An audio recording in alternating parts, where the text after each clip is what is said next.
What's up, guys? This is Chris, the Bonafide Hustler, coming to you live from another beautiful evening here in Austin, Texas. Well, today we're going to talk about something interesting. We're going to be talking about how you touch something, right? That sounds kind of inappropriate, but that's why I labeled this segment the Inappropriate Touching Hustler. Today we're going to discuss how the sense of touch can make a lot of decisions easier for you when you're out there hustling, or maybe you're thinking about buying something, so keep touching it and figuring it out with your touch. Don't just rely on your eyes, also feel the item. So today we're going to talk about how I use my sense of touch and how it helps me considerably make decisions when I'm out there in the field, such as a thrift store or a garage sale or wherever I may go to hustle.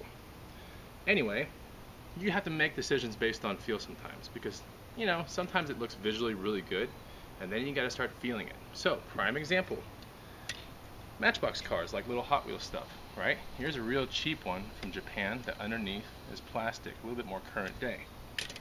Here is an actual Matchbox, I believe it's it's a Hot Wheels from 1979. I believe it's a DeLorean, a little bit more rare, but it feels better. It just feels more solid, okay? And the underneath is actually metal. So you can just tell by feeling it, this feels like a better car. It's better, more put together. If you had to become a little ant dude and drive one of these little cars, which one would you want to drive for 200,000 miles? Probably this one, okay?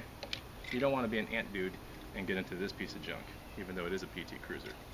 Anyway, alright, so there's an example where touching helps a lot. Okay, so understand quality and mass production. Okay, mass production, this is definitely mass production. A whole lot of these can be produced by one machine. Now back in the day, this is arguably mass production as well.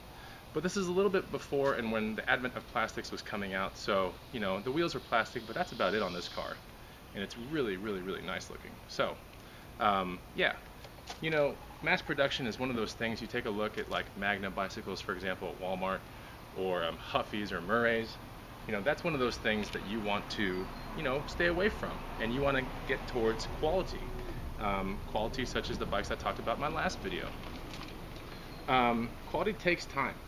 It takes time to make it in factories, and a lot of times things are handmade, and that's really good quality. But don't just rely on your visual stuff. Also, touch the item. So here's another thing. You can take a look at little Targus bags that you find at Goodwill or Salvation Army versus right here. This is an actual Timbuktu bag right here for your laptop. I believe it's a 15.6 diagonal. I've got several of these. They sell for 20 bucks around town. I pick them up for like 3 bucks in a thrift store. But it's really nice, and inside's corduroy. It's really cool. Feels really good and solid. You would want your computer in this thing. Now, all those little China, Japanese, made, mass-produced things, I don't know if I trust my computer in that. But I trust my computer in this thing. It feels real good. So therefore, it can warrant more money. So yeah, let's talk about cheap stuff. It's pretty much flimsy, and you can tear it really easily. And it breaks, For example, like this car right here is going to break a lot quicker than this one right here. And that's why this one has survived, and it's a 1979. I can't tell you that in the next 5 or 10 years that this is going to be around. It's just a giant piece of junk. So, alright, let's talk about something else. Look at the welds, especially with bicycles. You can kind of tell welds, and if there's a really exposed weld and it just looks terrible, chances are it's coming from a really junky bike. If you find people that took time to conceal welds, then you definitely are looking at something a little bit more quality, okay? Especially with bicycles. Now, welds you'll find at the joints of tubes, and the better they're concealed, probably the more higher price you can charge for the bicycle. So that's a good rule of thumb. Okay, and then the way you touch, or touching, it shouldn't be everything that you do, but it should just be part of your hustler checklist, okay? Visual, touching, and then market research right there on your phone with eBay or something as you're in the thrift store or at the garage sale. It's just part of your checklist.